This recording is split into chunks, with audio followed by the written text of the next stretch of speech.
The Audit Committee meeting of October 14, 2010 is called to order. This meeting has been properly announced and is in compliance with open meeting law. We would like to recognize and excuse at the same time our new Audit Committee member, Alan Karcher. We'd like to save time for the next meeting for him to give a little presentation for not being here today, Red. Good. Item number 3, we'd like to excuse, by the way, Councilwoman Tarkanian until she shows up, and assuming that she does show. Item number 3, approval of final minutes for the July 15, 2010 Audit Committee meeting. Are there any corrections, additions, deletions? If not, I will now entertain a motion for approval. So moved. Second. It's been moved and seconded. All in favor? Aye. Aye.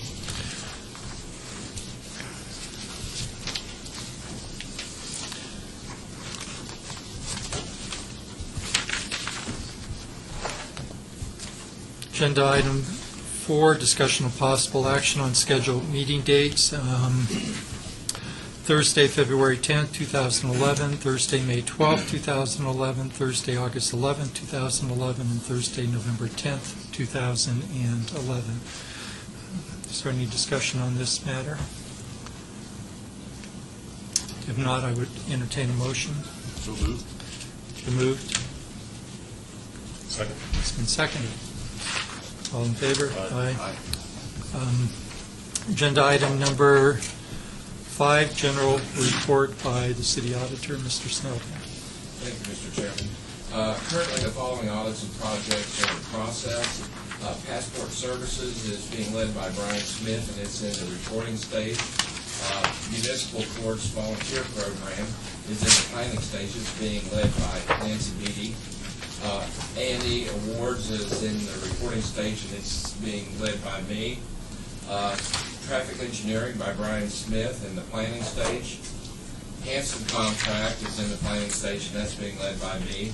MMRS Grant Audit is being led by Nancy Beatty, and it's in the fieldwork stage. And the Contract Review Project Engineering Consultant, Philip Marmorowski, and it's in the reporting stage. Investigations, we have 5 current investigations that are open. Prior to this, you asked us if we to report on all incomplete recommendations on issued internal control reviews. Currently, no internal control reviews have incomplete recommendations. This concludes my report. Are there any questions or discussions on this? Thank you. I'm not sure if this falls directly within the subject matter. But Jim, I notice you're here from municipal court, and I noticed one of the line items is municipal court's volunteer program. Do we use volunteers in the municipal court? And when I say volunteer, those are unpaid positions. How many volunteers do we use in our municipal court? Currently, we have, I believe, Councilman, 4 or 5. Okay. We used to have a significant volunteer program, but that has been substantially reduced with the reduction of force, reduction of staff. Some of the issues around the need to. One of the issues with volunteers is the need to provide good supervision. You got volunteers working in the court system. You got to make sure that when they come, there's something really valuable for them to do, as well as somebody to be in charge. Sometimes the amount of effort to do that is not offset by the labor you pay to do it. So we're re-examining that. So our number of volunteers right now is down. I would encourage you to do that because, on a personal note, I have a 19-year-old daughter who is a sophomore at the University of San Francisco. And in addition to going to school full-time, in addition to being a dorm monitor, she volunteers at the San Francisco District Attorney's Office. And it's an unpaid position, and she works 16 hours a week. She gets college credit for it. But here's a 19-year-old that works for free, and she works in the Victim Witness Center. And I know you folks have victim witness people that work for you, and those are paid positions, are they not? There are with the city attorney's office. Okay. Yeah. So I'd encourage you to follow up. I'm sure there's a lot of college students in Southern Nevada that would probably be willing to work for nothing if they could perhaps get some college credit And in these budgetary tough times, I think that that would be an appropriate thing to consider. Councilman Wolfson, excuse me. This particular audit, we're concentrating more on the community work program. So that this will be an issue, but that's where we are focusing our efforts on that. And that's why I started off by saying it might not even be relevant to what you're talking about, but that has never stopped me before. Just so I could clarify, we have hundreds on that, and that is not considered by us a volunteer program. Those are people who are in fact working to pay off a court sanction where they can't pay the dollar fine, but they provide work to the city or to a public agency in lieu of paying the fine. And that's something different from what I'm talking about. Yeah. Okay, thank you. Any further discussion? If not, I would accept or entertain a motion. Move for approval. Second. Moved and second, all in favor? Aye. Agenda item 6, discussion and possible action on annual audit recommendation follow-up as of June 30, 2010. Mr. Snelton. Thank you, Mr. Chairman. The City Auditor's Office has provided 1,201 audit recommendations requiring corrective action to the City Department since January the 1st, 1999. This report summarizes the status of these recommendations as of June the 30th, 2010. The objective of our work, stuck on the work program, of our follow-up program is to ensure that audit recommendations are being appropriately addressed by city management and to track the status of the recommendations. Much of the benefit from audit work is not in the findings reported or the recommendations made, but in their effective resolution. City management is responsible for addressing the audit recommendations. This follow-up is a process to help management fulfill this responsibility. Our audit follow-up program has these work categories involved in it. Complete with, those are recommendations that have been implemented or some other action has been taken to effectively correct the deficiency. And incomplete, the recommendation has not been implemented. Extended, the recommendation has not been implemented due to circumstances beyond the department's control and not due as the due date is after June the 30th, 2010. For each audit recommendation, city management provides an estimated completion date. An audit recommendation is classified as being not due until the date has passed, and then the audit recommendation becomes incomplete or extended. An audit recommendation remains in one of these classifications until city management completes the recommendation and notifies our office. Subsequently, audit staff obtain and evaluate evidence supporting management's representation. If the evidence demonstrates that the recommendation has been adequately addressed, the auditor identifies the recommendation as being complete.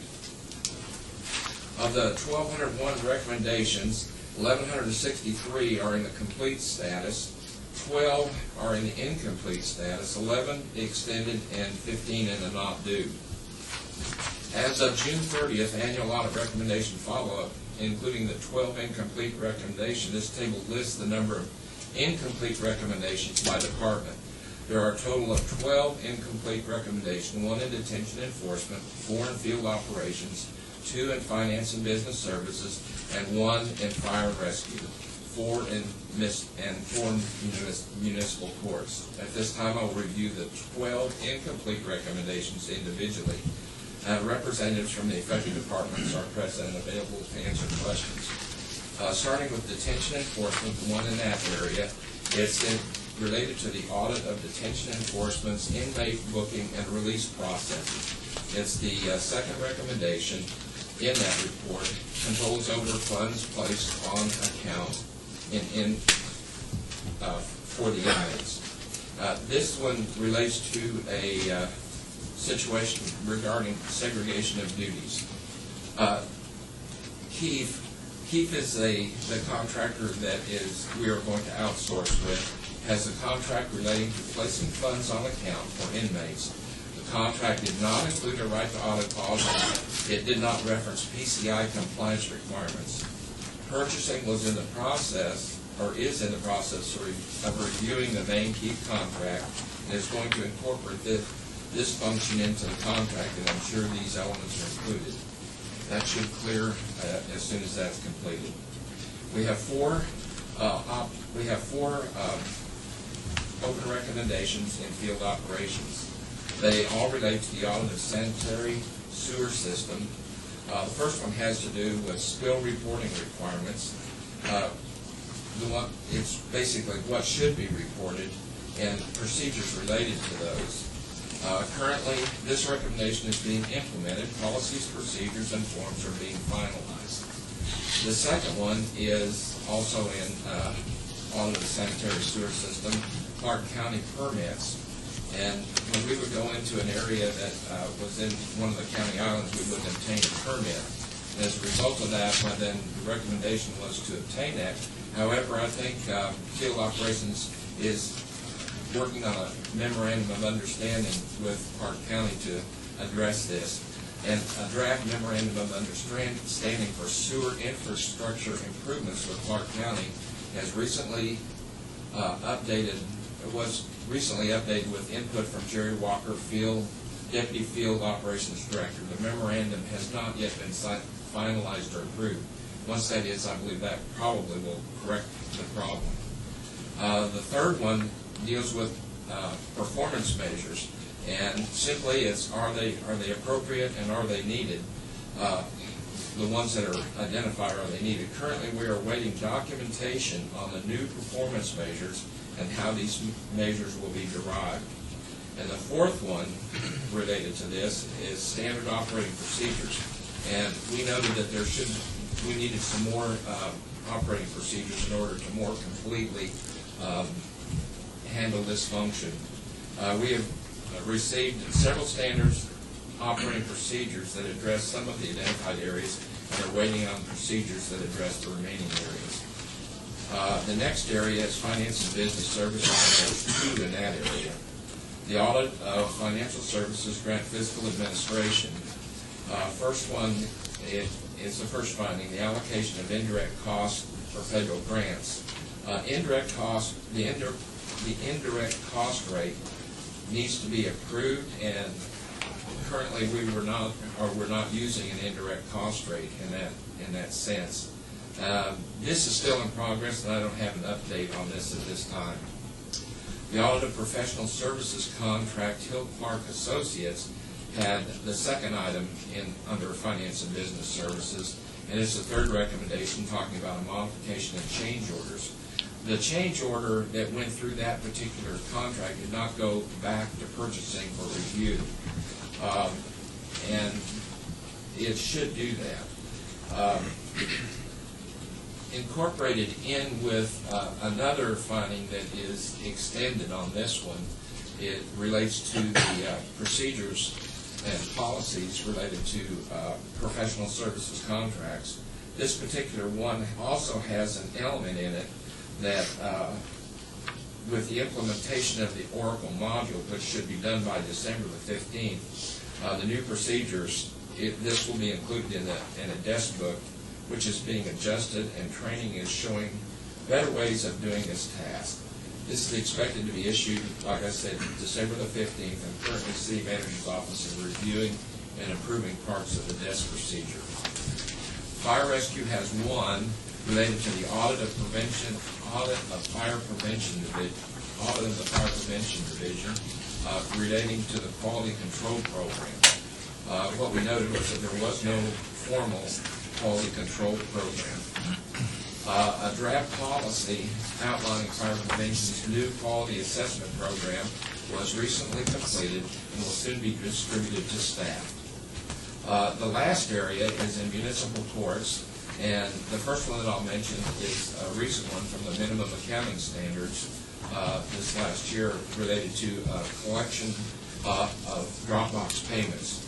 Justice Court currently maintains a Dropbox and is collecting funds on our behalf.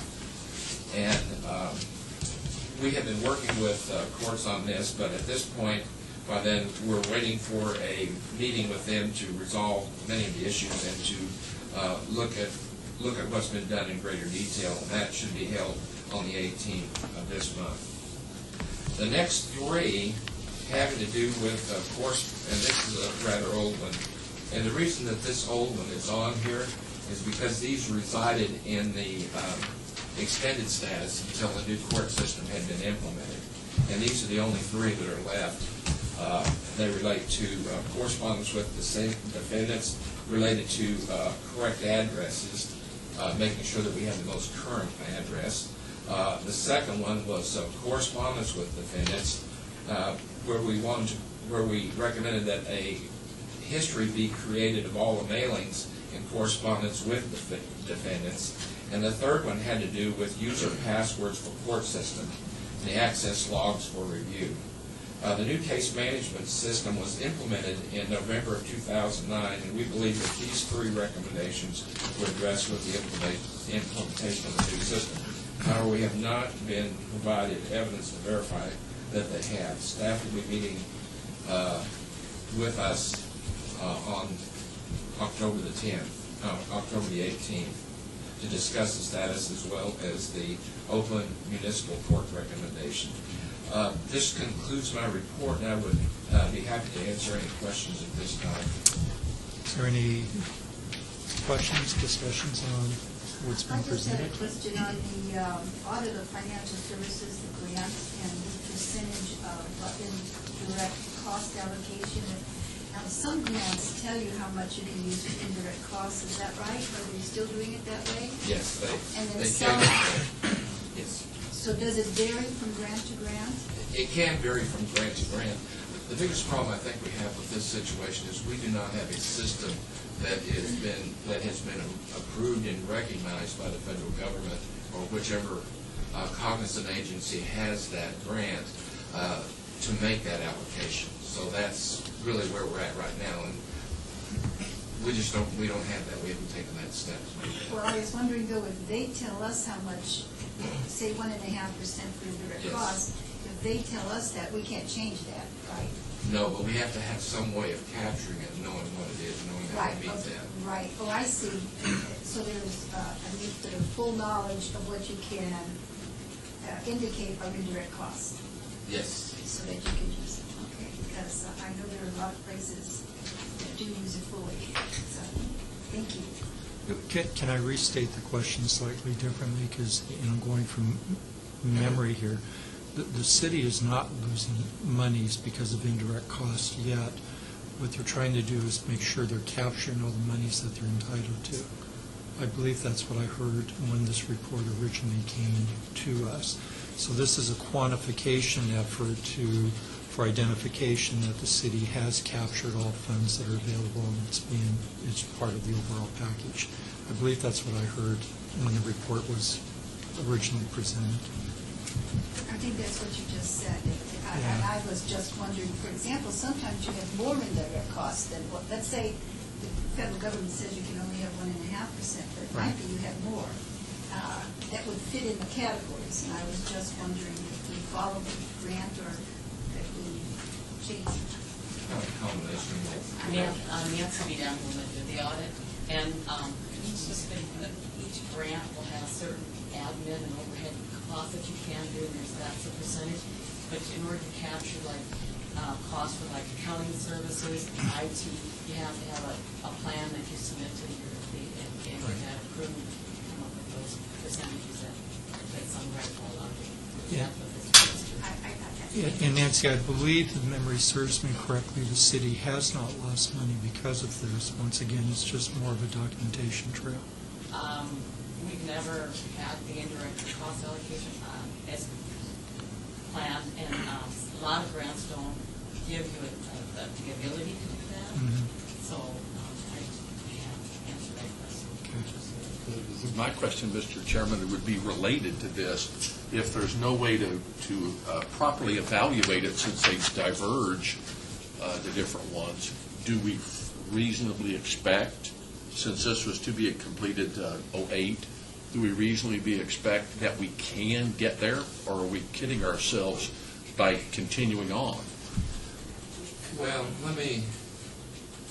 I'm just, I'm not trying to speak for Finance Department, but there's no one here from Finance Department representing, but I believe the situation is that we have been working on a full absorption costing system that has been put on hold a time or two. And part of that full absorption costing system will give us the means where we can qualify for that.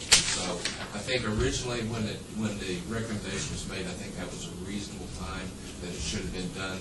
And it's been postponed a few times since then, so I think it's kind of moving now. It's tied to that costing system that we've been working on.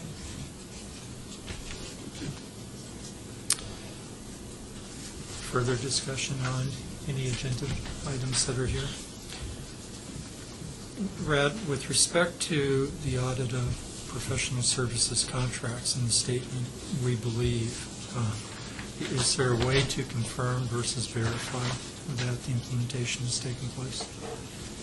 Yes, we plan to do that. When it comes to the procedures related to that, policy and procedures,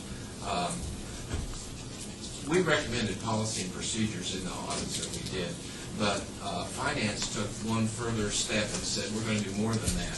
What we're going to do is we're going to put a whole training system together so that we can train these project managers to monitor appropriately these contracts. And so they kind of took it one step beyond what we even asked them to do, and that's what has taken some time. The reason it made it to extended status is because we were waiting for a module to be implemented that is in the Oracle system that they can use to do a lot of the follow-up on it. So they actually wrote the policy a while ago, but we haven't signed off on it because part of what they said they were going to do is they were going to create this training system and they were going to monitor more closely how the project managers on each one of these contracts handle this. Now that's a long way to go around to say that this particular one related to the change orders and modifications is just a part of that. And so once that's implemented, well then we'll see how that does. In fact, what we plan to do is we did, I think, 6 audits related to this, and we came up with these findings related to policies and procedures. We will do another 6 or so audits as soon as they've had a chance to implement it to verify that those things have actually been done. I mean, this is a big enough deal that we're gonna make the effort to go back through and do 6 more, another series of audits to make sure that everything was done correctly. Okay. And then my other question has to do with the case management system. I have a hard time with the word believe. I'm sorry, with what? The word I believe. We believe. Believe is not in connotation of any standard. It's either we know or we don't know. Okay. Okay. It would be my preference if we don't know that then, rather than say we believe an implementation has taken place because of the new court standards, that we have a definitive statement versus a non-definitive. We'll do that. Thank you. We can count on it. And again, my belief here is that you will do that, is with the implementation of the new municipal court checklist, the implementation there, those should be covered quite clearly after having read that laborious Yes, we'll do that. paperwork. Okay. Poor choice of words. All right. Any further discussion? If not, I'd entertain a motion. So moved. Is there a second? It's been moved, second, all in favor? Aye. Aye. Item agenda number 7, discussion and possible action on audit of field operation, fueling, access, and monitoring.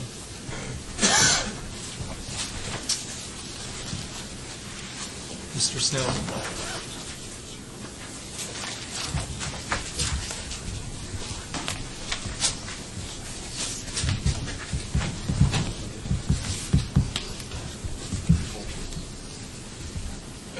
Frank Smith was the lead auditor on that, and he'll give a report on that particular audit.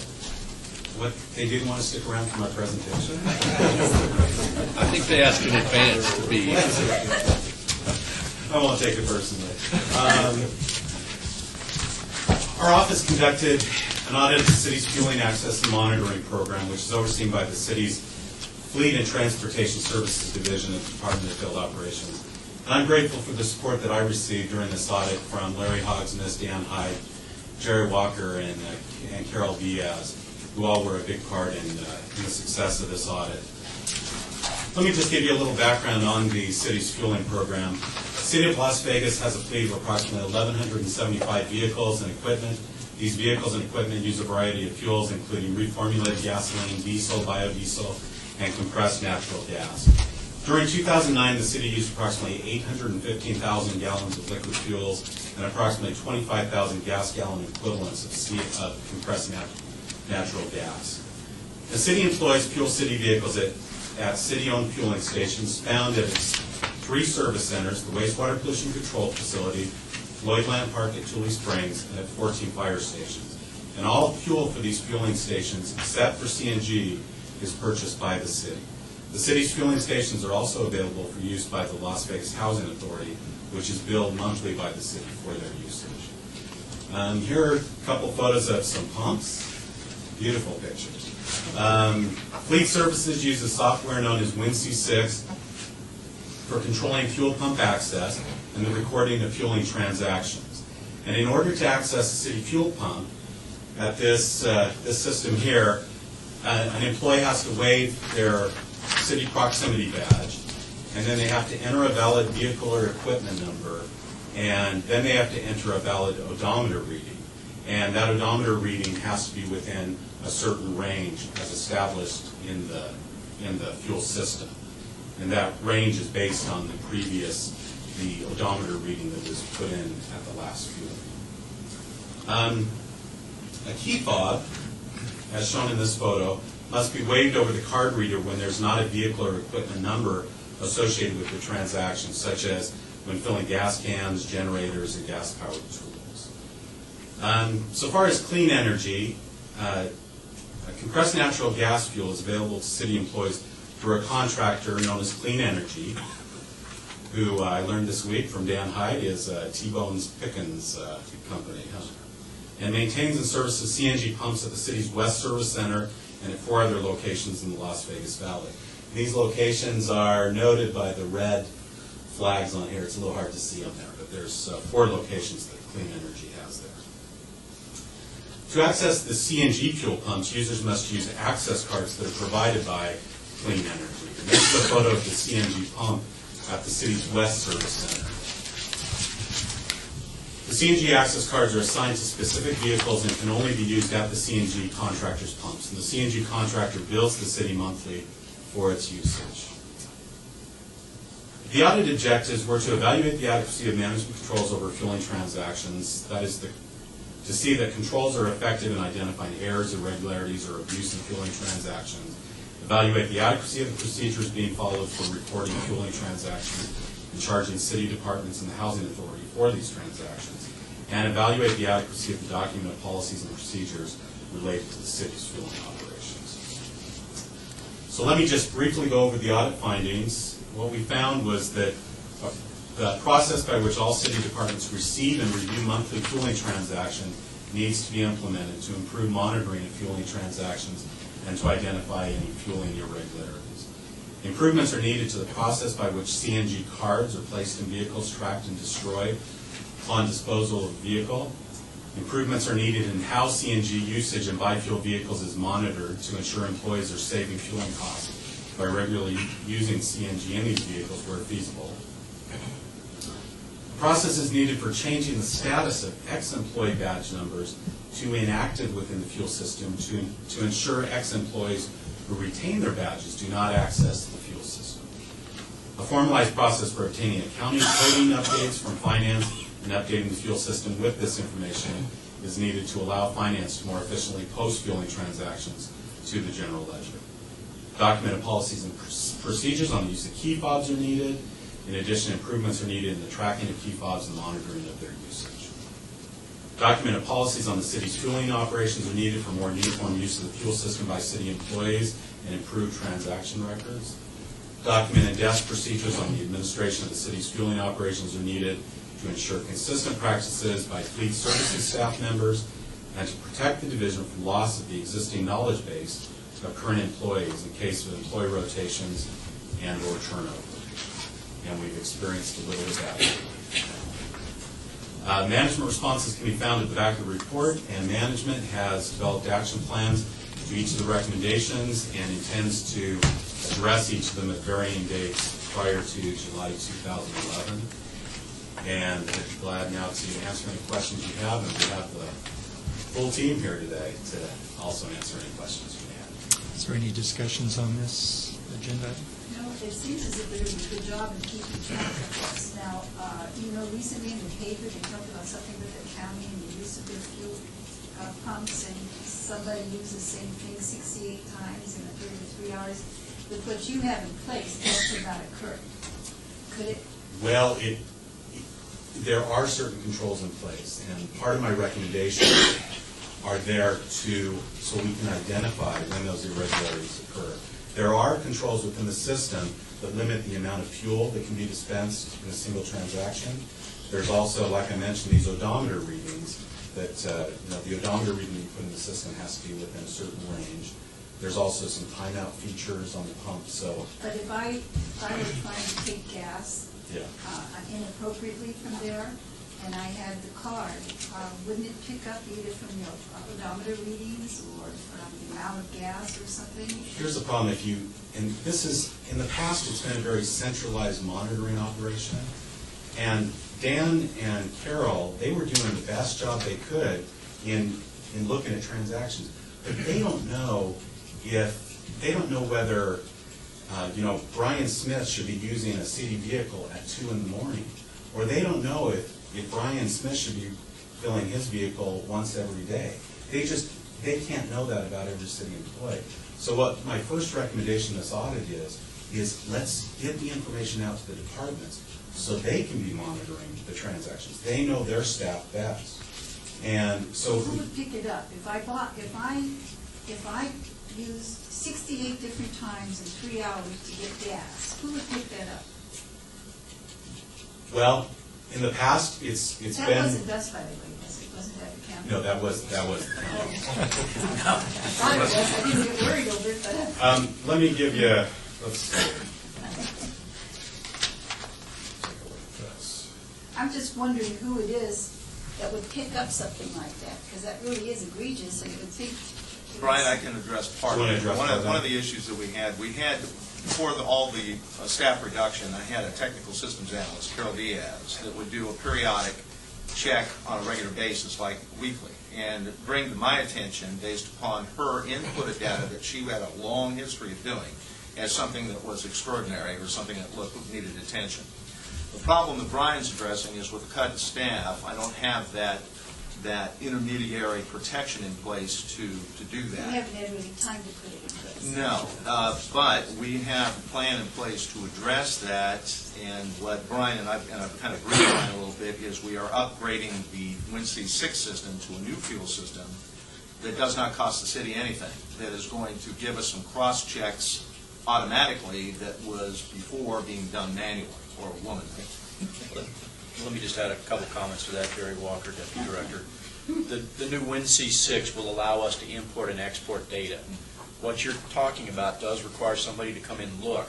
When Brian did the audit, he found I have a couple of vehicle services workers that service motor sweepers every evening, and Brian correctly asked, why are these guys getting so much fuel so often? Which was a good catch. But the new system will give us more access to this data so that we can download it easier, compare it, and we would want to look then at who's fueling at 2 in the morning, who's fueling Saturday at midnight, who's fueling more than 3 or 4 times a month. So what vehicles are getting half the mileage that their similar vehicles get? Part of that new policy that is being implemented, too, that Brian and I have discussed at length, is a lot of this is going to be given back to the departments themselves. We have been doing it centralized and doing our best to control it centrally. But the department director or their subordinate staff have a much better handle on their staff than we do, like Brian had just mentioned. So by us sending monthly reports, they're able to look at each line item, and we will highlight by color code those that look suspicious to us. and then it's up to the director or a subordinate to determine, yep, that is justified for the following reason. Did I characterize that right? You did. And here's just an example. In the testing that I did find that there were 290 fueling transactions that were greater than 10 gallons where there was a subsequent fueling transaction for the same vehicle within 1 hour of that transaction. So, of course, that raised a red flag. That doesn't necessarily mean that we have fraud here. There could be, and most likely, are reasons for the transaction. But then I saw 132 of the 290 transactions had a subsequent transaction that was greater than 10 gallons. So there were a lot of transactions. Maybe you're fueling and you stop to talk to somebody and the system times out. So you start the fuel again. So there could be a good reason for 2 transactions in the same period. But I tried to look at those that maybe look more suspicious than others. And if you have 2 transactions within the same hour greater than 10 gallons each, maybe we'd want to take a closer look at that. Right. If poor Paul here is the one who's doing the fueling, how many times was it Paul that was involved in the 290 fueling transactions?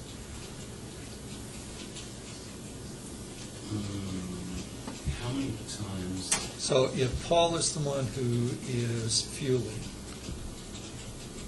how many of the 290 is one? I would have to go back and look at the data. Did you look at that to see if I have a full spreadsheet. Like Dan mentioned, I isolated.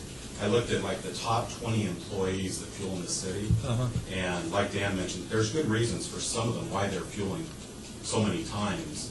Because, like Dan said, there's one guy that's assigned to fuel all these vehicles before a shift starts. Okay. So of the 290, Yes. how many is that one person that you just described?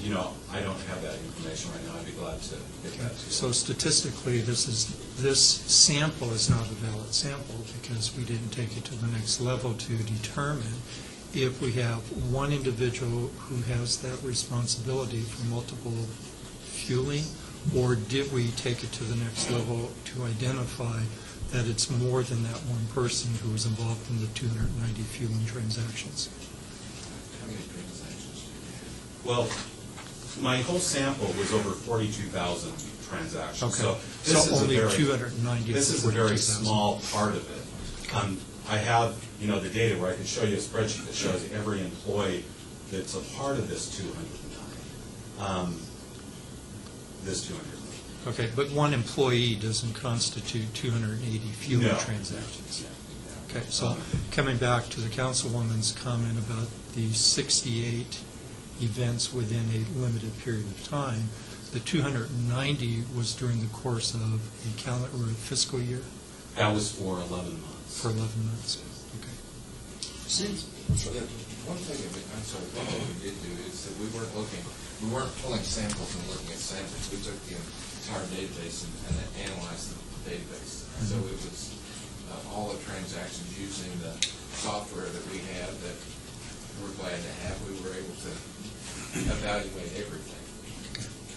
I was going to say, it seems to me that your recommendations are appropriate, and that basically you caught the potential problem, but you caught it in an audit. Now what you're going to do is recommend that this information is given to the department heads or the people that should be looking at this on a regular basis, instead of looking at it once a year or once a quarter, on a monthly basis or whatever. When the red flags go up, people will be made aware of it so that it could be monitored. But you have to train those people out in the departments as to what is an irregularity, what is the red flags they should be looking for. Like I said, Dan's group can only do so much, and the best people to monitor it are people at the department level. Right. Like you said, there might be one employee that is supposed to fuel 10 vehicles in a 6-hour period of time, so it's appropriate for him to have more than 10 gallons of usage within an hour. Right. And the more I got into this, I saw a lot of transactions that looked a little strange, but can you imagine if I went out into the field and I asked, John Jones, on January 20th, I saw you fueled your pickup for 40 gallons, or let's say 60 gallons. What was going on there?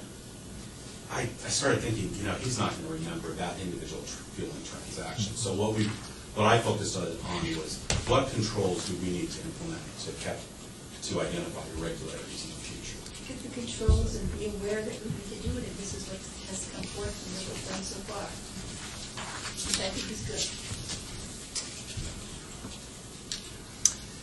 Further questions, comments? If not, I'd entertain a motion. So moved. Second. It's been moved and seconded. All in favor? Aye. Item Agenda 8, discussion and possible action on audit of leisure services, sports fields administration. Mr. Snelden. Thank you, Mr. Chairman. Nancy Beatty was the auditor that led this audit, and I'll turn the time over to her and allow her to do the report. Good morning, Chairman and members of our committee. As part of the annual audit plan, we completed an audit of sports field administration.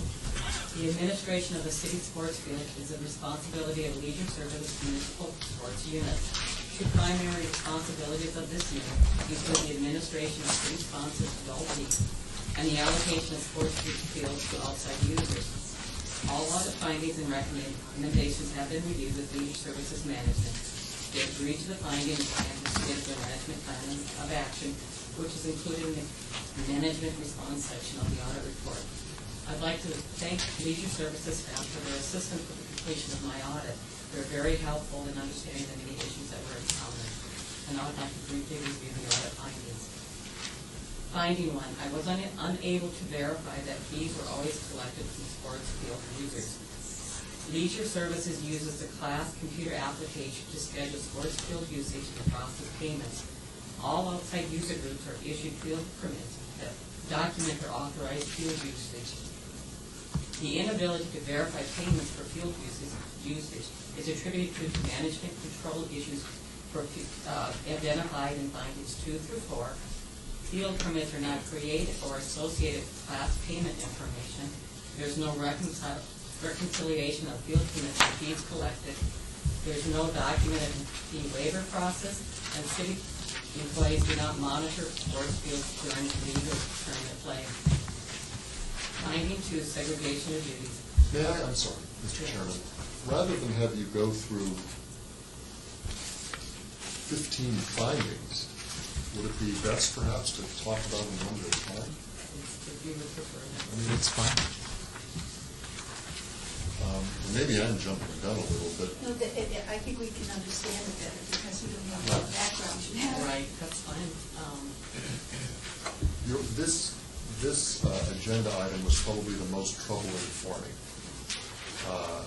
And with all due respect to our acting director who's sitting over there, Lonnie, I was bothered by much of this, and I'm hoping that things are done and recommendations are made and an action plan is implemented so that we can overcome some of these things, because I've heard since being on the council about things like this taking place and abuses, not by us, but by some of the groups that use our sports fields. So when I hear about the potential abuses and things going on, I think this is something that we really need to get a good feel on. Because if there are abuses out there, we need to be able to catch them before the season's over. When I see things like, I was unable to verify that fees were always collected from sports field users. But we find this after the fact. They've already used the sports field, and the season's over. Some of the problem is the class computer system. The data is not input in there. It hasn't been input in there properly. Some of the problem is the fact that you had one individual that did all those different functions, and there was nobody that was verifying that, okay, we have this many allocations for this many teams, and yes, in class we have a rental contract is what it's called for each one of those allocation periods, and that the team paid the right amount. There's no reconciliation between the two. the field permits were a multi-part document that's not numbered, so we don't even know if we had 100% of those field permits.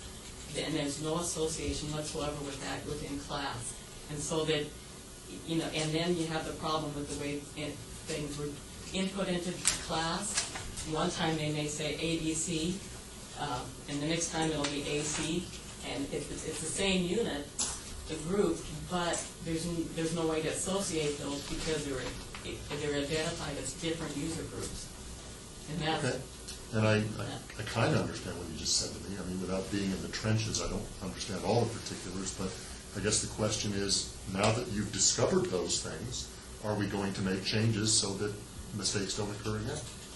there's multiple recommendations for these 15 findings. I have 19 recommendations relating to setting up policies and procedures, working with, in some cases, working with the city attorney's office to make sure we have the right policies and procedures and practices in place, and that make sure they have written documented policies and procedures, make sure staff have adequate training, have a reference guide to go to, so that if there's so they know how to process something, the transaction, and make sure they're using the same user group name for all the transactions with that user group instead of jumping to another user group name so that it shows up as a different entity within class. And then I also recommended that they implement different reporting and management oversight to ensure that you can have that cross between the field permits and that represent the usage and the payment in class. And you know, what you do is all of your recommendations, you keep us closely apprised of have they been done or have they not been done, or they have done or not done. Isn't that what you show us in your complete and your incomplete and all that? Which I think is very good because it lets us know, you know, this is what you made, this is your recommendation, and has it been followed through? Mr. Chairman. Mr. Snowden.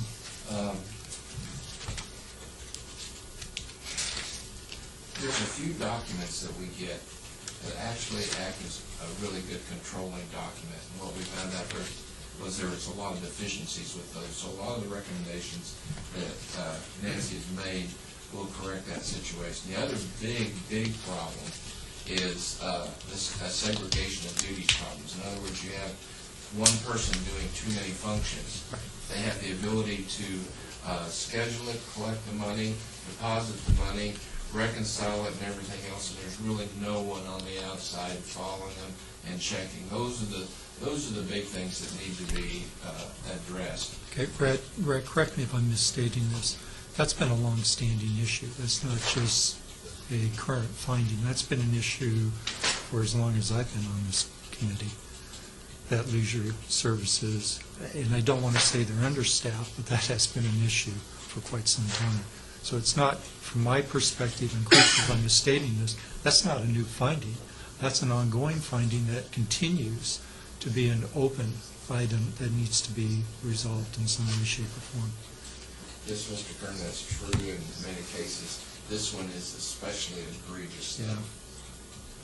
Yeah, this report gave me a lot of heartburn. If I but for the fact I'm already taking Dexamethasone at Mass Effects, I probably would have tried something else. But this is really quite alarming, and this goes back to the prior. I would suggest, and I'm premature with my comments, and I apologize to the other committee members here. I would suggest there have been enough issues with leisure services where on their own, they should have identified these issues. On their own, these should have been cleaned up and cleared. And I'm not pointing at you, Lonnie, as the person at fault here coming into this situation, but this has been here for years, absolutely for years. And we've had these discussions over the years. You would think that leisure services would say, all right, the audit, internal audit has, or the city auditor has now identified deficiencies. Let me look in the other areas that I have. Let me improve in those areas.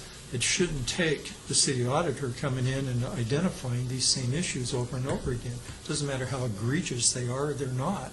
The egregiousness is the fact that they've not been cured over a period of time. They've not been identified by management itself, and it takes the city auditor coming in to conduct this type of an audit. I mean, we haven't even touched on the insurance, and Nancy, that you've identified, and what's the potential liability to the city? I mean, is that also misposting in the computer system, or is that just a failure to follow through? Is that a failure within the contracts? And yet we have these recommendations based on these findings. You're not the ones who are on the firing line here. And I apologize for Councilman Wolfson's comments, Nancy. Frankly, they should be directed to Leisure Services, not to you. You went in, you conducted the audit, you've identified the areas that where there are weaknesses.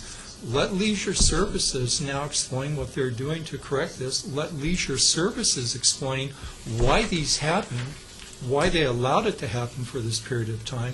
That's not for you to justify or rationalize. You did your job. You identified the weaknesses. So I'm off my soapbox. Continue where you were at. Finding number 2 has to do with the segregation of duties. A fundamental element of segregation of duties requires that the functions of authorizing, processing, reporting, and reviewing transactions are not completed by the same employee. As noted in the slide, these functions are performed by the same employee.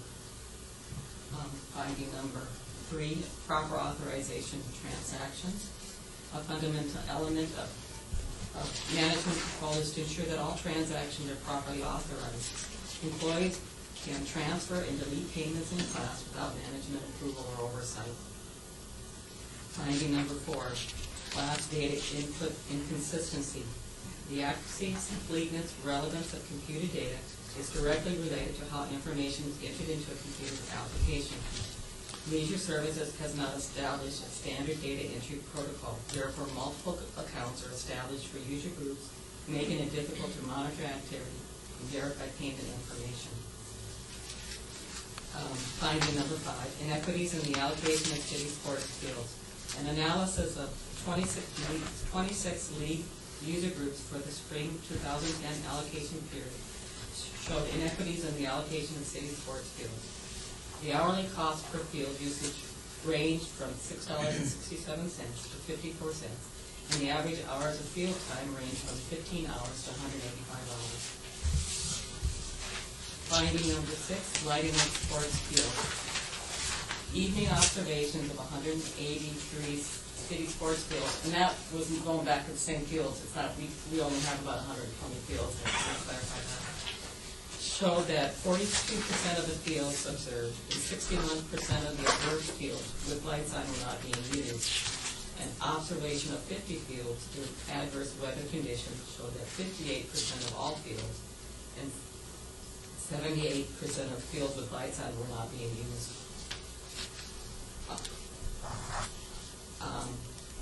Teams that participate in city-sponsored adult leagues are required to submit team rosters, and individuals that play on teams are required to sign liability waivers. Obtaining liability waivers from participants limits the ability of the team members to file personal injury and property claims against the city. The following issues were noted during testing. Finding number 7, city-sponsored leagues liability waivers. We were unable to locate 45% of the softball and 20% of the soccer team rosters.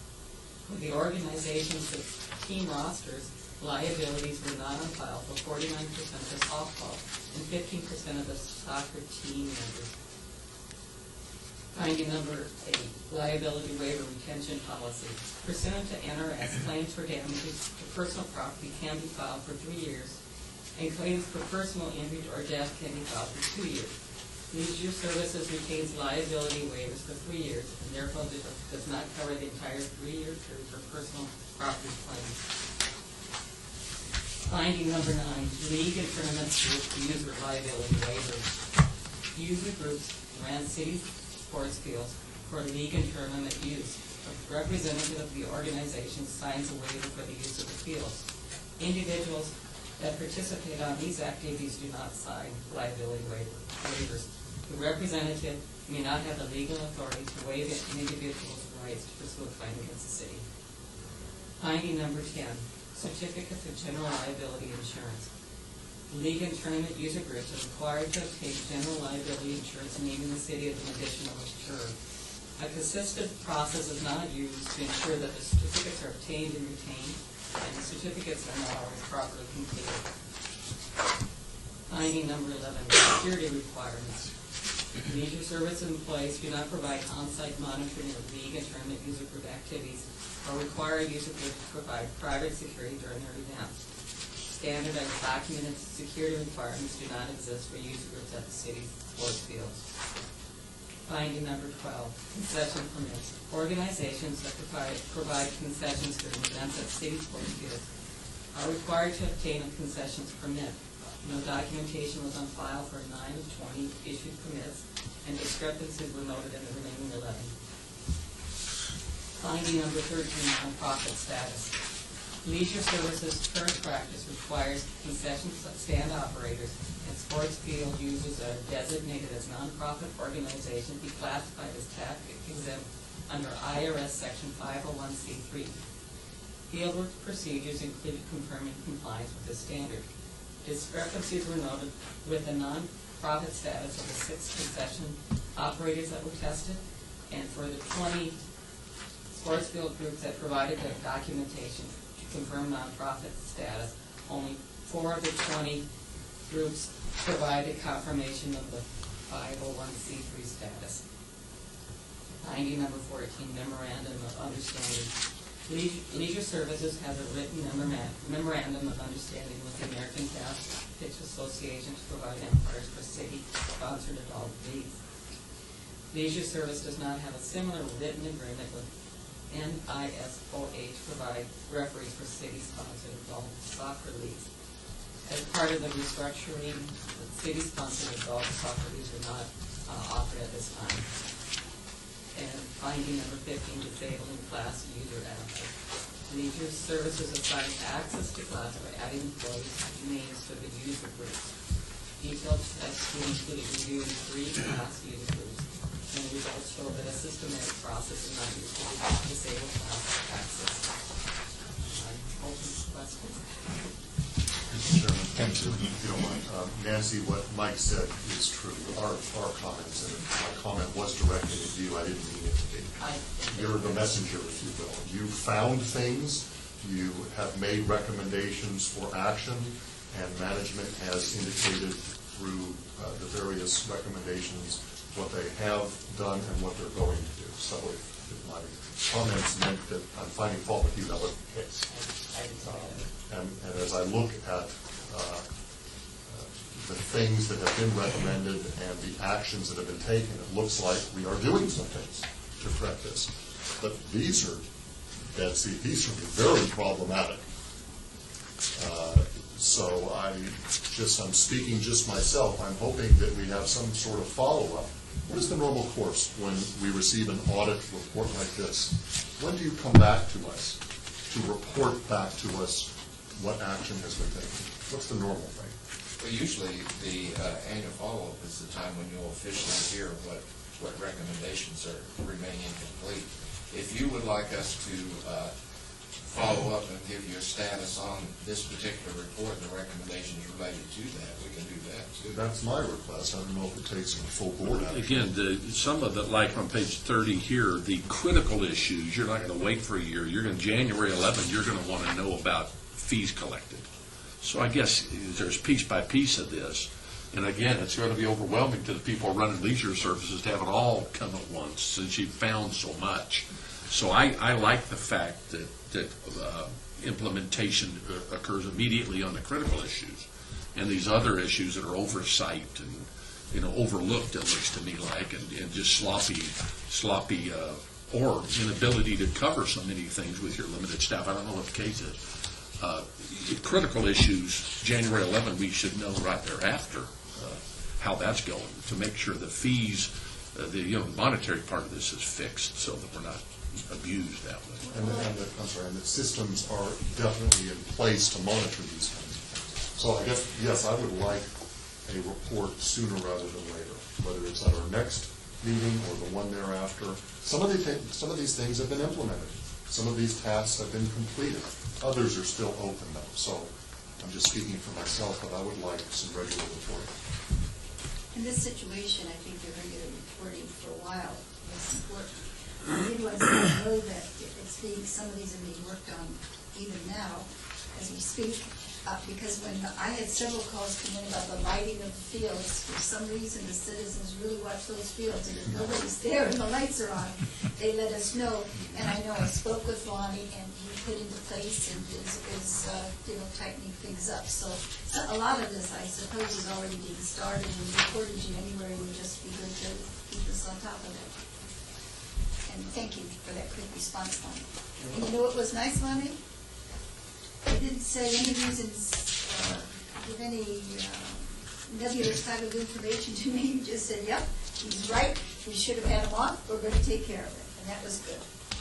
Mr. Chairman, if I could, Lonnie Zimmerman, Deputy Director of Legal Services. I think it's important because I agree with the councilman that it's alarming.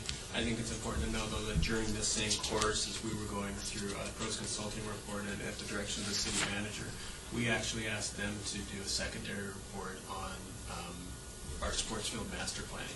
I think it's very comprehensive. We just got it last week. It's about 150 pages. But we knew that Nancy had been working. We foresaw problems. If I give you a historical perspective of how we got here, it would sound like excuse making, but we did lose a tremendous amount of staff. We actually replaced the staff in that office 3 years ago because of some fraud. We fired we had an employee resign in lieu of termination because of some difficulties he was having putting things in the computer right in the middle of this. So we had a perfect storm, but I think some comfort as we move through this is we now have the pros report. We're taking this very serious. I hope, if I can also advocate for staff, we have some wonderful staff out there that like to kill themselves, and I hope this is more a reflection of our management and responsibility than their staff, because they do a great job, and it's truly been myself who hasn't been diligent enough in protecting them from the troubles that we may find out there. Okay, thank you. Makes me feel good. Mr. Chairman, Go ahead. members of the committee, if you would like, I will add an item to our next meeting. Our next meeting is in February, and we'll give you an update on the status of the recommendation you gave to the zone. We'll include the ones that have not. We'll include a complete report, including what's been done on the ones that are not due yet. Brad, I have a different concern here, and that is, well, Dr. Jackson was involved. A number of the reports and findings, and some very similar to what we're describing here, were indicated as having been completed. Is that an accuracy or an inaccuracy? Is it an accuracy that they were completed, or an inaccuracy that they were never completed, but we were led to understand that they were completed? So is your follow-through for completion, are we sure that it's truly completed? Yes. Each recommendation, when we're notified that it's complete, we go out and we review the data that they have, and if we're required to verify it, we'll retest. Now, there is a question out there that there may be some things, and what we found on a couple of audits that we've been doing is that some of the things have, although they were completed at one point, they're no longer, the action is no longer in place, and so they are kind of uncompleted again. So we're in the process of trying to identify where those are and bring them back up and make sure that what we've signed off on stays in place and operational. But we do make a trip out on every recommendation that we're notified that it's complete. Does that answer your question, or is the concern, I think, that I view for the city auditor is that a recommendation is, there's a finding, there's a recommendation, and then there's closure that it's been completed. Then we have a report here on 501c3 issue, on liability issues, on concessionaires, that is similar, that affects leisure services that we've addressed previously. That it's been represented through the city auditor in meetings of the city oversight, that it's completed, that the procedures are in place. Are those procedures really in place? This report would suggest otherwise. The audit findings that we have related to the 1201 that we've put in place here are specific to an instance or to what we found. I think that the fix on some of those things can be replicated in other areas, and no, we did not check that. That's why we see them coming back up again. Okay, but is the fix, and I wish I had a more specific example here, is the fix in leisure services over what's the golf course and the audit findings that we had that are now completed? Are they really completed? Or do we have these same issues because some of those issues may be similar to what's been identified here, where it's been represented on the golf course up there off from Durango Hills. Have they been completed, or are we fooling ourselves because we now show completed all of these audits, and yet the recommendations that we're told are in place are not in place? I'm not making that very clear, am I? Well, maybe what it is that they were in place at the time they checked, but maybe the people slipped back and they got out of place again.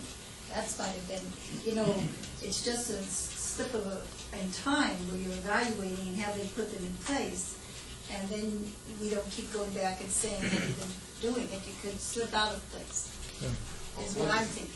Is it the same employees that are involved, Lonnie? No, and I think the Durango Hills example, excuse me, because that's actually field operation, one of the few contracts, Okay. but I think to assist, when we had issues with safety with fraud, Right. it's not the same employees, and to speak to Dr. Jackson as she was leaving, and then Billy Bastion, as they were very diligent, and we've been addressing those and pushing very hard down the disciplinary. It's not. I think what you may see, though, is that we lost 30% of our staff, 80% of our management, 85% of our people moved. That's where you'll see the breakdown, but that's your point. And Lonnie, I can appreciate that. Honestly, I can appreciate it. But before you lost the staff, they should have been implementing and they should have been following protocol and procedure. So you lost the staff. That's fine. They're gone. That's history. I can appreciate they're gone. And this isn't directed at you. It's directed at leisure services. But when the staff was there, the staff obviously was not following city procedure, city protocol, city policy. So now the burdens come to you with a lesser number of staff available to you. That I can appreciate. But what I'm saying here is, in my own in different way, is these are issues that have been identified. Nancy, of the 12 concessionaires that we can only identify, how many that were on the nonprofit site for the state? I only tested 6. Okay. And there are problems with the nonprofits. Yeah. Did they also have permits? If they're not nonprofits, are they required to have permits? Concession permits? Yeah. Yes. And the way I identified which entities to look at is Leisure Services ran a report of everybody who was issued concessions permit. And I tested each one of those 20 permits during my period, that year period I looked at. And then some of them were for the same individuals. They also have to start with a Southern Nevada Health District permit. And if they're going to use our concessions stand, they also need to have a key deposit on file. And 11 out of the 20 that there was no documentation for, I think it was 9 of those at all, none in the files. The files are very incomplete. And I think and my understanding, what I felt was that the staff really weren't sure what they needed to get, and they didn't have a system in place to make sure that the complete files. All right, and so, Lonnie, and I feel for you because your task is really in front of you. It really is, and I can appreciate the efforts. And at least some of these are shown as being completed August 2010, September 2010, so they're already completed and the process is taking place. And that's truly appreciated. So this is a tough report. I mean, this is really a tough report. Yes. Mr. Chairman, Betsy Frontwell, City Manager. You will see a drastically different report in January. We have struggled for as long as I've been at the city of Las Vegas with leisure services, having consistent implementation of sound business practices. I think we have made huge inroads in our own employee fraud as a result of many of the activities we've undertaken in the last, I would say, 7 or 8 years to really try and rectify that system and that problem. And there just is no good excuse for poor business practices. What we've been systematically trying to do is take care of the worst first. And we're just not done. And we battled this similar report probably about 5 years ago about community centers. That's what it was. Now we're on the field allocation. And all I can tell you is that there will be a much improved report by the next time you see it. And for the record, and I hate doing things for the record. You sound like a lawyer now. Well, and I promise you, I'll never run for political office, so this isn't a campaign speech here. But I have to tell you, for the city of Las Vegas, I believe that the implementations that have taken place over the year have been for the betterment of the city, and it's been a team effort. And I've been on this committee long enough that everyone's taken it very seriously. There are other municipalities within this state who have not taken as serious, I'm off grammatically today and I apologize for that, have not taken as seriously the findings that come before them, and oftentimes don't even want the findings found. This city has done a tremendous job. It's in viewing other cities that my firm is involved with, I can tell you this city has done a tremendous job, and it's really much appreciated. I come back to what I said about Lonnie. You've walked into a very difficult situation here, and I have a lot of respect for what's in front of you and the inroads that you have already made, and that's a true compliment to you. And Nancy, we appreciate the findings that you have identified in this report. I mean, it's a very well done report, and we appreciate that. Any further comments? I would just make one, if I may, and it's kind of along the same lines you've just given. I use these fields and am involved in things in the evenings, et cetera. And I certainly agree with the fact that this is a problem finding segment. The light is on and we found it. And everybody gets anxious when it's not all fixed. Just like the people that drive by a field and say, gee, those lights are on, nobody there. Turn them off. Well, wait a minute. Maybe they're mercury vapor lights. Maybe your next game is 20 minutes away, and it'll take a half an hour to get them back on if you turn them off. And on and on and on. There's always things that, that we sitting here in this room looking at paper, we don't always smell the turf. And what I would caution us is the fact that as we fix, and the fix is happening, it's very noted. As we fix, we don't lose sight of the fact that lights that are on and fields that are being used is helping us fight crime. I'm on some boards of organizations that do that, and I want you to know how impressive the city of Las Vegas is in the fight of crime and in keeping lights on so kids have places to go, and on and on and on. So as you fix, I would just say don't throw the baby out with the bathwater. Don't over-fix by saying, gee, we used to get put a light on and go out there in the evening, and now you got to do 1,000 things. I agree with every implementation situation that I saw here, and certainly want to concur with that. But again, this is a city with the lights on, with people doing things to have a good level of service to people and a good safe place. And let's keep that no matter how we implement it. Is my comment. And I'm not going to run for office either. Well, then you just raised another question, and maybe I can defer this to Val. What is the city's liability? Is it capped? Is there a cap on there?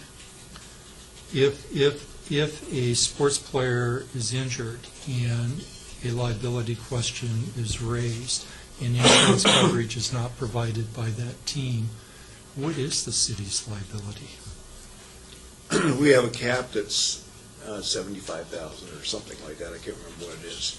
But obviously, people can get creative with aggregating their claims, and if you are successful enough to allege a civil rights violation, which I don't think would happen here, you can always get around the cap, but there is a cap.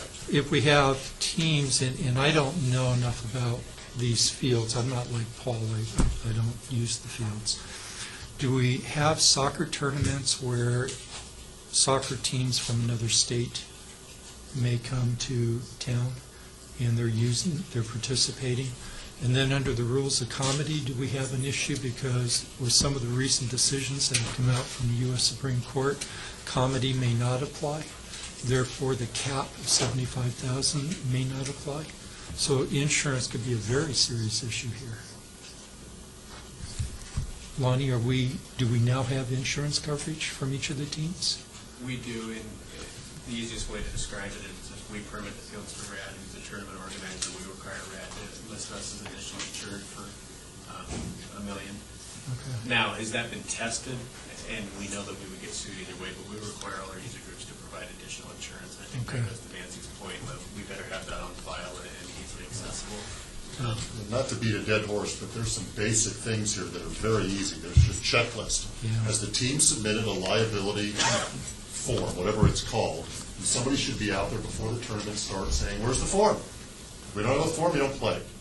I make it very simplistic sounding, but it should be pretty basic for some of these things that carry some potential problems. As far as the liability waivers, that was one of the first things I covered. And by, when I brought it to their attention that we did have those in place, they immediately started procedures, start making sure they had rosters, start making sure that they had a waiver for each individual that played on those city leagues. So they immediately, while I was in the field, started, I mean, I haven't verified that, and so I can't sign off on it, but they immediately started this process. And that gets back, not to beat a dead horse, to what Mike's talking about. They immediately started it 3 months ago. But are they still doing it? I haven't It was a verified it. completed task, quote unquote, completed 3 months ago or 6 months ago, depending on the dates. But there's got to be follow-up. Because an employee is riffed, we get a new employee in there who's in charge of doing this. He didn't see the checklist or the policies, so he's not doing it, he or she. So we've got to have some follow-up there. I mean, there's got to be some responsibility somewhere to follow up that things are still being implemented. Okay, that's it. All right, there's no further discussion. I entertain the motion. So moved. Second. Move second. All in favor? Aye. Citizen participation. Is there any citizen who would like to step forward? If not, this meeting is adjourned. Thank you very much.